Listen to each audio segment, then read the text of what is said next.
Hi everyone, and welcome back to my channel. And yeah, no wig. I'm just wearing a barrister's cloak.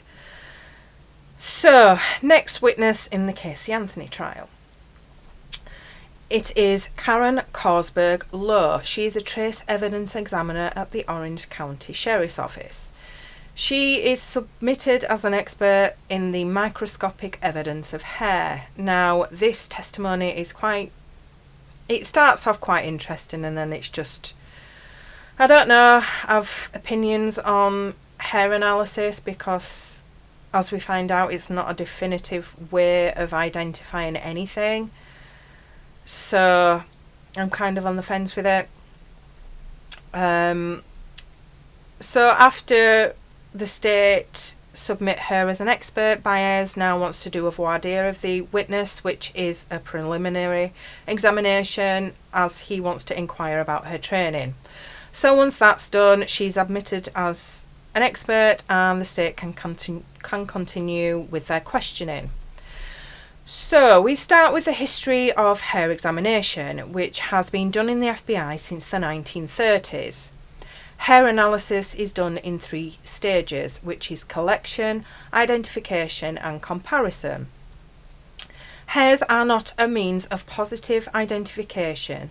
She can say that a hair is consistent with the same characteristics of the comparison, but not to the exclusion of all others. She can exclude easier, for example, different races.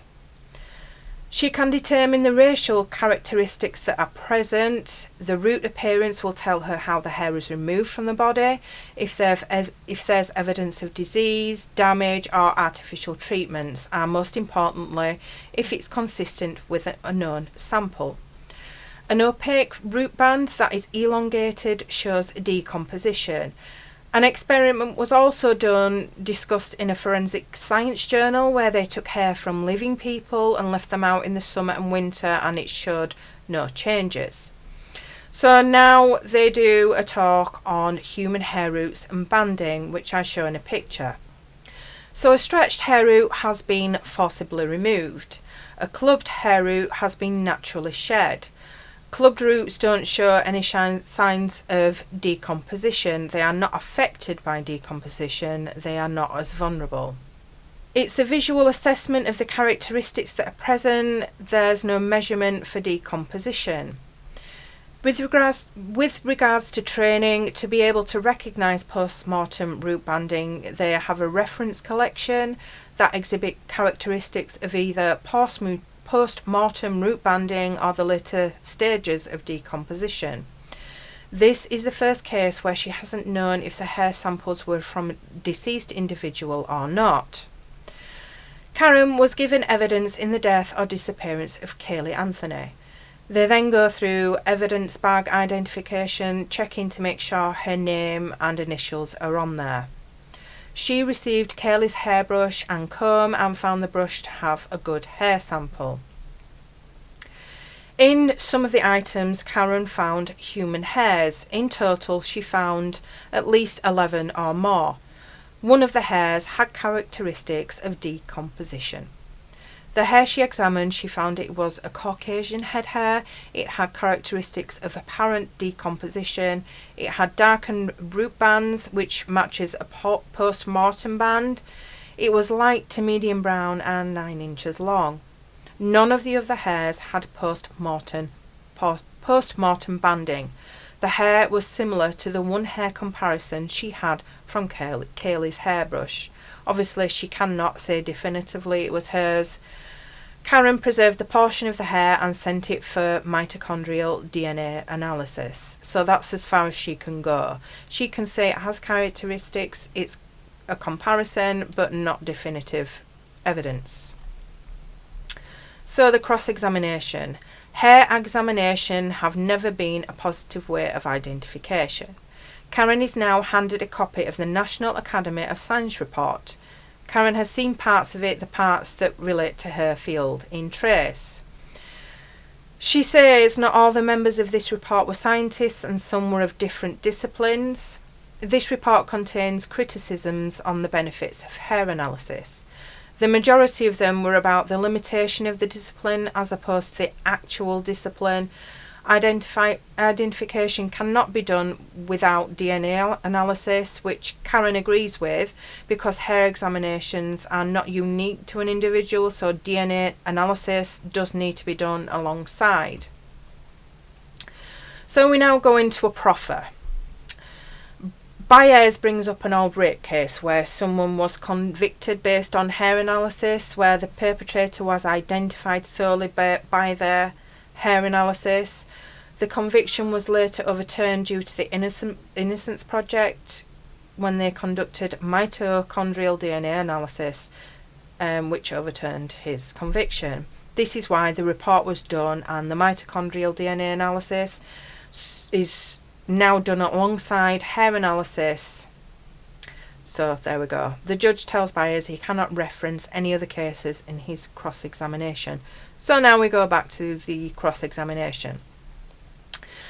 So the DNA analysis that needs to be done to identify an individual through the hair is nuclear DNA analysis and not mitochondrial DNA. Mitochondrial DNA is inherited maternally, so using the Anthony family, it will be Kaylee, Casey and Cindy, and going along the maternal side. They would all have the mitochondrial DNA, whereas nuclear DNA is unique to an individual, with the exception of twins who would probably both have the same. Karen cannot and will not testify that one hair comes from a certain individual, and this is the first time Karen has been a witness on hair banding. Not the best case to do your first testimony. Not when you've got to come up against Baez and his team. But she held her own, she did well. Karen doesn't know what causes post-mortem hair banding. Studies have shown that post-mortem hair banding can begin as early as 8 hours, but not everyone has post-mortem hair banding, so it's either there or it isn't. Karen doesn't know the specific pattern of why post-mortem hair banding can sometimes show up and sometimes it doesn't. Karen was told about the vacuumings from the car. She requested those samples to analyse to see if there were any more hairs with those characteristics. She had said basically that the more hair they had, the stronger the case would be, especially if they had more than one hair with post-mortem hair banding. Obviously, Baez doesn't like this wording, and Baez is saying that she said this basically because she had doubts, to which she says no. And he's doing what a defence lawyer does and twisting it, and obviously she's wanting to test more hair to get more evidence. Isn't that part of building a case?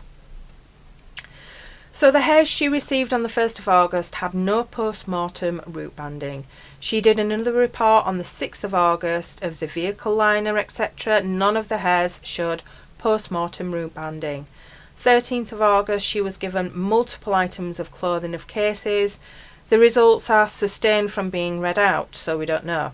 They go through more reports, and basically she found no other hairs with apparent decomposition from the car specifically. So I think, hair analysis isn't fantastic, and obviously it doesn't hold much weight on its own. There was no tissue present at the root of the hair that had apparent decomposition, so it was not sent for nuclear DNA testing.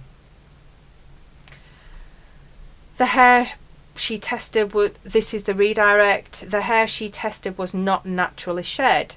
The hair did not match Casey Anthony. The hair was not treated, whereas Casey's was, as in dye.